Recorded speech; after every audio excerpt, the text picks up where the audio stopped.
안녕하세요. 당신에게 건강, 행복, 행운을 드리는 당신의 인생 책방입니다. 오늘 읽어드릴 책은 지쳤거나 좋아하는 게 없거나입니다. 무기력해진 나에게 혼자의 시간을 잘 보내며 재충전할 수 있는 방법과 내 삶에서 내가 좋아하는 것을 찾을 수 있는 방법을 알려주는 책인데요. 저자가 직접 겪은 사연을 통해 잃어버린 행복을 찾아 새롭게 시작할 수 있는 용기를 줍니다. 오늘은 그 중에서 8개월 만에 8천만 원을 벌었던 일을 소개해 드리겠습니다. 25살에 3천만 원의 빚을 지게 되었다. 의료 사업을 하다 생긴 빚이었고 당시 너무 큰 돈이었다.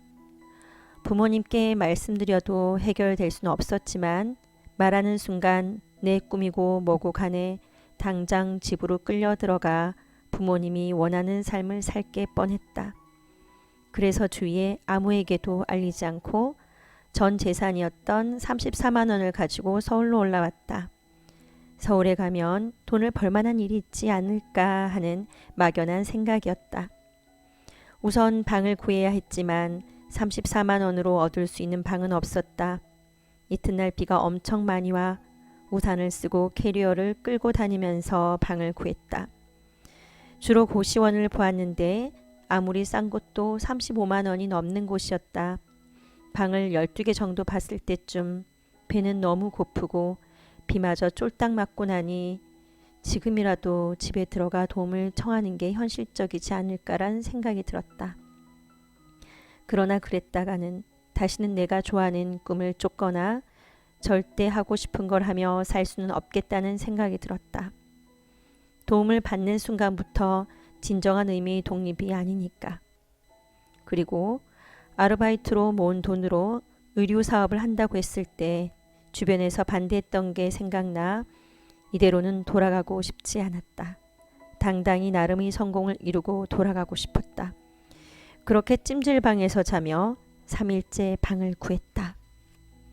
한 달에 24만 원짜리 고시원 방이었다. 실제로는 방이 아니라 고시원에서 쓰는 창고 방이어서 고시원에 있는 인터넷 전선이 다 들어와 있었고 예전에 쓰던 신발장까지 들어와 있어서 다른 방에 비해 훨씬 좁았지만 그래도 방을 구한 게 다행이란 생각이 들었다. 우선 짐을 풀고 청소를 한 뒤 밥을 먹었다. 고시원에서 무료로 제공되는 밥과 김치가 있었다. 저렴한 곳이어서 그런지 맛은 둘째치고 위생이 너무 안 좋았다. 지금 생각해보면 그곳에서 지내는 동안 방보다 밥을 먹는 게 더 곤혹이었던 것 같다. 그래도 공짜가 어디냐는 생각이 들었다. 고시원에는 옥상도 있었는데 옥상이 마음에 들었다. 옥상에서 내려다보는 서울 시내가 정말 멋있었다. 아주 높은 건물과 빌딩이 있었는데 저런 곳에 사는 사람들은 어떤 음식을 먹고 어떤 삶을 살까라는 생각을 하곤 했다. 지금의 나와는 너무나 다른 삶이라는 생각이 들었다. 꼭 거기는 천국 같고 여기는 지옥 같았다. 그래도 옥상에 올라오면 선선한 바람이 불고 야경을 볼 수 있어 천국과 지옥의 중간 정도란 생각이 들었다. 야경은 지금도 기억에 남아 그곳을 종종 찾는다. 어쨌든 당장 3천만 원의 빚을 어떻게 갚을지. 목표한 시간은 8개월. 8개월 안에 빚을 갚고 내려갈 수 있을까? 우선 택배 상하차 일을 시작했다. 그렇게 며칠이 지나 몸이 힘든 건 둘째치고 이렇게 모아서는 서울에 온 큰 의미가 없다는 생각이 들었다. 다른 일이 없을까 계속 찾던 중 정말 우연히 길에서 찹쌀떡을 파는 할아버지를 보았다. 처음에는 근처에서 그저 떡을 파는 할아버지라고 생각했는데 며칠 동안 지켜보니 늘 할아버지가 가는 곳에는 사람이 많았고 줄도 길었다.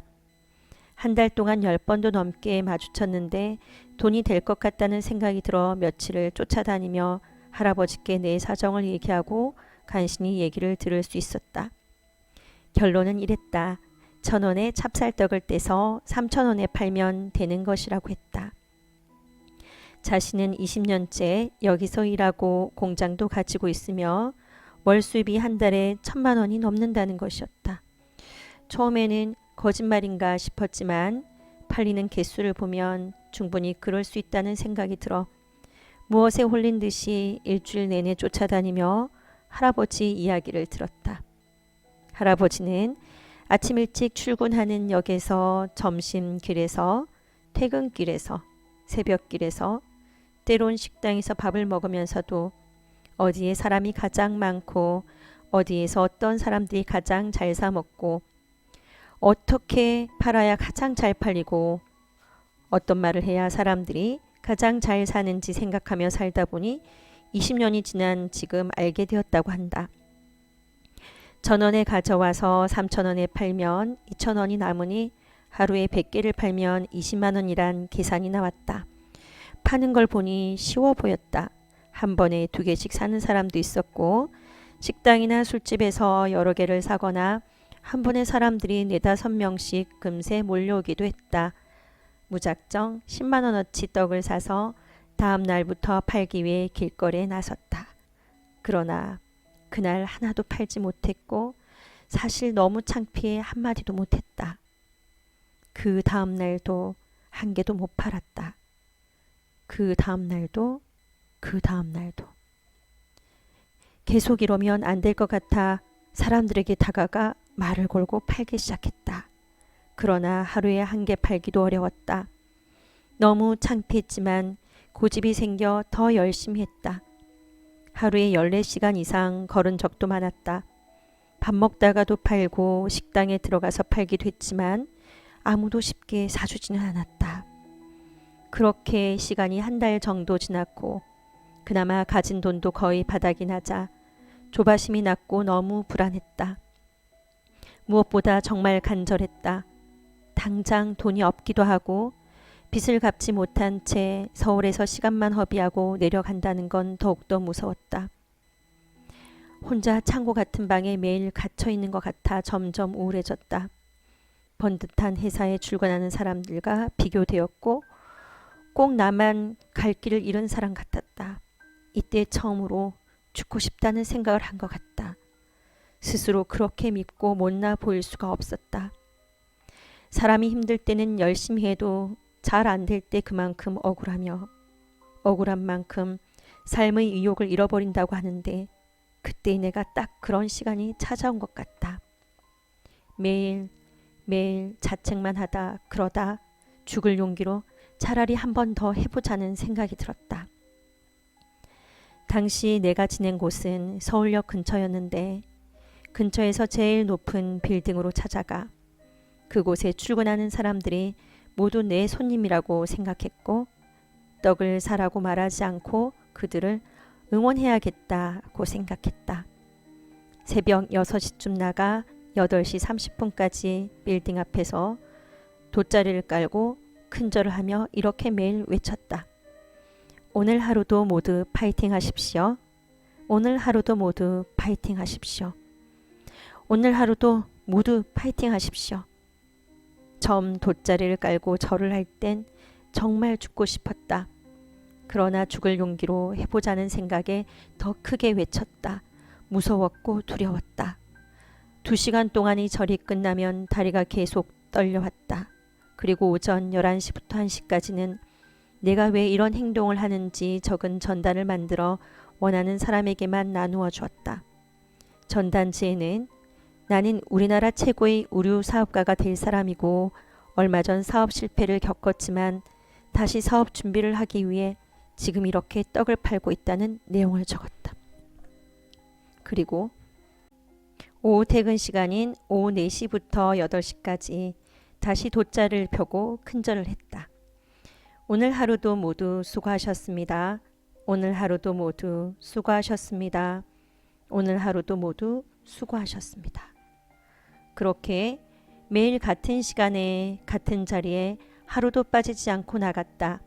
그렇게 하루 이틀이 지났고 그러나 한 달이 지나도록 5개도 팔지 못했다. 너무 간절했고 안 되면 죽는다는 생각으로 계속 그 자리에서 떡을 팔았다.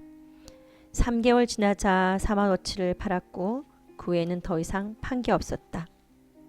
그때의 나는 무모했고 두려웠고 외로웠고 슬펐지만 끝까지 가보고 싶었다. 할 수 있는 데까지. 남들이 만들어 놓은 선이 아닌 내가 정말 할 수 있는 노력의 선끝까지 어떤 후회도 남지 않게. 고시원방에서 거의 매일 울었다. 그래도 여기서 포기한다면 그동안 노력한 시간이 전부 아무 의미 없다는 생각에 이를 악물었다. 정말 간절했다. 비가 와도 우산을 쓰고 나갔다. 8개월이 되는 어느 날 젊은 정장을 입은 사람이 내게 다가와 이렇게 말했다. 잠시 시간을 내주시겠습니까? 저희 대표님이 보고 싶어 하십니다. 무슨 일인지 영문을 몰랐고 전혀 관심이 가지 않았다. 나에게는 그런데 시간을 낭비할 여력이 없었다. 거절했으나 정중히 3번 정도 찾아와 부탁했다. 그는 내가 절하고 있는 빌딩의 회장님 비서였다. 몇 개의 직원 카드를 찍고 들어가야 하는 곳을 따라 들어갔고 하얀 머리에 딱 봐도 돈이 엄청 많아 보이는 사람이 있었다. 그리고 나를 보자마자 이렇게 말했다. 내가 지금 당신의 시간을 뺏었으니 당신의 시간을 갚겠다고. 회장님은 구두를 벗고 운동화로 갈아 신고는 떡상자를 드시더니 직원들에게 자신이 돌아다니면서 떡을 팔 테니 대신 1시간만 시간을 내어 영상 하나를 보아달라고 부탁하셨다. 그리고는 회장님은 정말 운동화로 갈아 신고 떡을 팔러 빌딩을 돌아다녔다. 영상의 내용은 어떤 젊은 사람이 영업을 해서 세계 최고의 영업이익을 올린다는 내용의 영상이었다. 큰 돈을 벌고 성공하는 내용이었다. 영상이 끝나자 회장님이 돌아오셨고 개인 명함을 주시면서 나와 같이 일하고 싶다고 하셨다. 대학 졸업장도 학력도 없어도 된다고. 그리고 한참 뒤에 이렇게 다시 말씀하셨다. 요즘 젊은 사람들은 진짜 멋있는 게 뭔지 몰라요. 좋은 구두, 좋은 정장을 입는 게, 좋은 차를 타는 게 멋있는 건지 알아요. 당신은 내가 본 젊은 사람 중에 제일 멋있는 것 같아요. 8개월 동안 지켜보았다고 하셨다. 처음에는 남의 건물 앞에서 저를 계속하길래 정신 나간 사람 같아서 쫓아내려 했지만 직원이 가져온 전단을 보고 왜 그렇게 하는지 알게 되었고 처음에는 며칠하다 말겠지 하며 재미있어서 그냥 두었다고.